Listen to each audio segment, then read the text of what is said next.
So for most companies, once they've identified an interest in their product or service overseas, they immediately think about having representation to help them manage that interest. Where should a company start? Should they look to their top performing salesperson here in the U.S.? Should they look at hiring a local rep in an overseas market? What do you typically advise? Well, I think it really depends largely upon circumstance and personal preference. As you said, you're making a very large investment, so the idea is to put the best person on the ground who's going to do the best job at driving that business. I think the easiest, of course, and most common is the people who want to hire locally. A lot of times we'll see them, they want to work with a person they've worked with in the past or convinced they found the right person. But there's a business case to be made for sending over a U.S. expat, especially if you have a very specialized business, so that's going to require them to go over and hire the right people and make sure that they're being properly trained. The thing, of course, with hiring an expat is making sure you do your upfront planning. Who's going to sponsor the visa? How are you going to pay the person? And I think also knowing your market. Depending upon your business or the country going into, your clients may prefer to deal with local employees. I think anybody who's ever worked in the government sector will find that to be the case.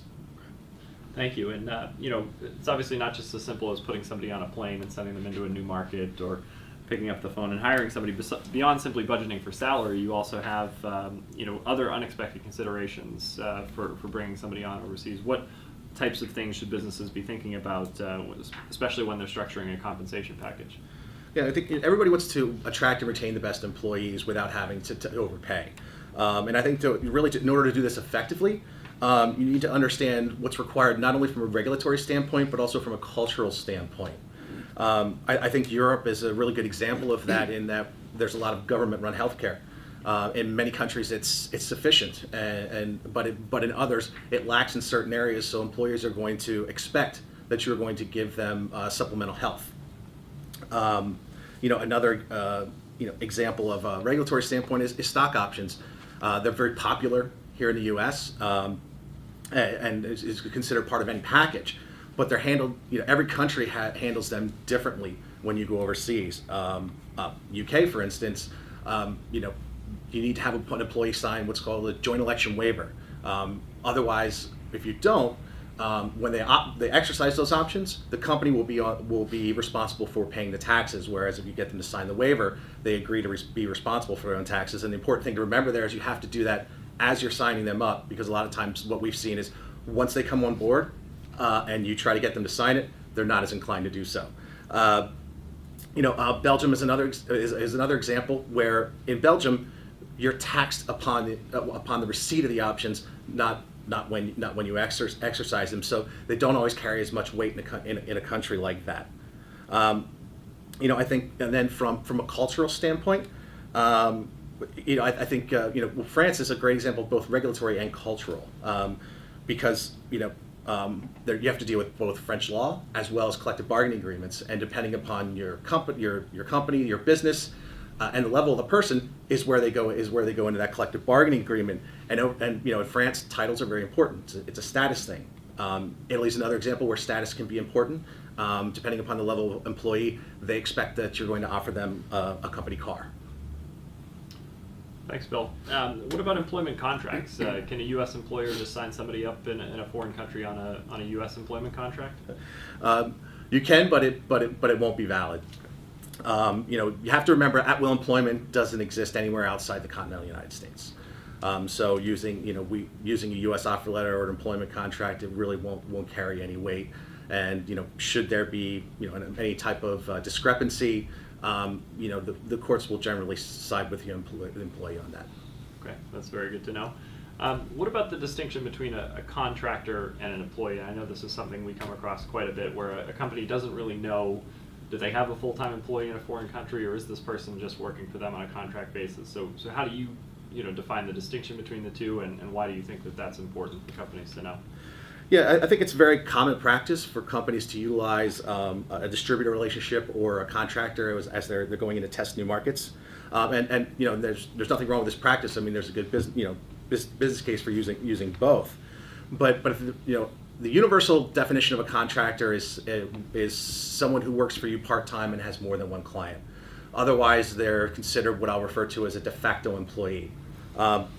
the risks that you run into with a with a de facto employee, is even though you have a contract that says they're going to be responsible for their own taxes, in many countries, if they do not pay their taxes, the company itself is ultimately going to be held responsible. And contractors also are frowned upon in many parts of the world. Latin America, in particular, does not really favor the use of contractors. So it's it's very important.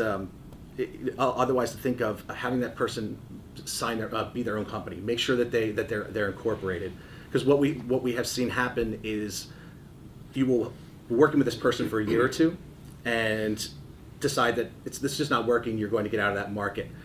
If they become disgruntled, they can go to the local authorities and say, I've been working for this company for over 2 years now, and they've never once offered me benefits. And we have seen companies get into a lot of trouble with that. In the questioning about sort of expats and the advantages for a company and potentially having somebody from their U.S. headquarters, to be their first employee in a foreign country. We also know that can get complicated really quickly when it comes to immigration and visa requirements. What do you advise companies in terms of when should they start planning for immigration and visa issues? And then, can you give examples of countries where you see the bar for entry, fairly high or low, or any of your experiences there? Mm-hmm. It's very important to do your planning up front and well ahead of time. From even who's going to sponsor the visa.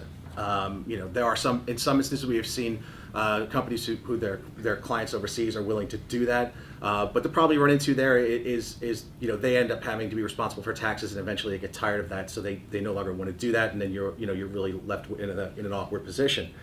And then also the barriers you run into. I mean, even in the UK,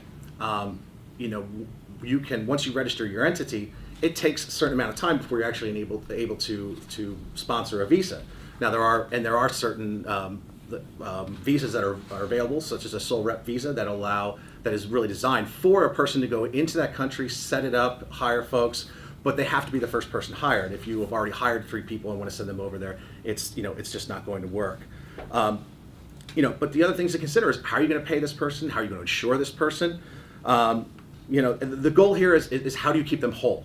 And so from a payroll standpoint, are you going to allow them to continue to pay into Social Security, 401k? For which, if you are, you're going to have to then set up what's referred to as a shadow payroll.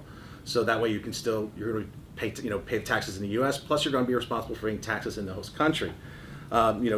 Then from there, you're going to tax equalize, not tax equalize. We've seen companies offer split payments, where they'll put part of their pay into a U.S. bank account, the other half into the host country, and all these things it really adds up. It can be very, very cost prohibitive. So you need to figure out what you're going to do up front. Examples. We worked with one company who wanted to set up a call center in Hong Kong because they needed 24-hour service. In that particular instance, what they were able to do with their employees is treat them as locals. The employees were willing to agree to forego paying into Social Security and 401k for a couple of years, and what they really did is just increase their salaries to help make them whole. Now, in another instance, I had one client come to me who was getting ready to send his employee over to the UK, but he'd already promised him quite a bit, and so.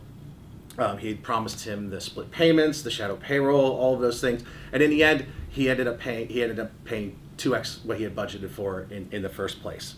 And one other thing to keep in mind also, if you're sending multiple expats, it's really a best practice and a good idea to write an expat policy, because inevitably one person's people are going to talk, and if you're offering different benefits to different people, you could definitely run into some problems. That's really helpful, and I think one of the key points there is for the expat to not leave immigration and visa issues until the day you're flying out, and actually to start thinking of these things as far in advance as possible.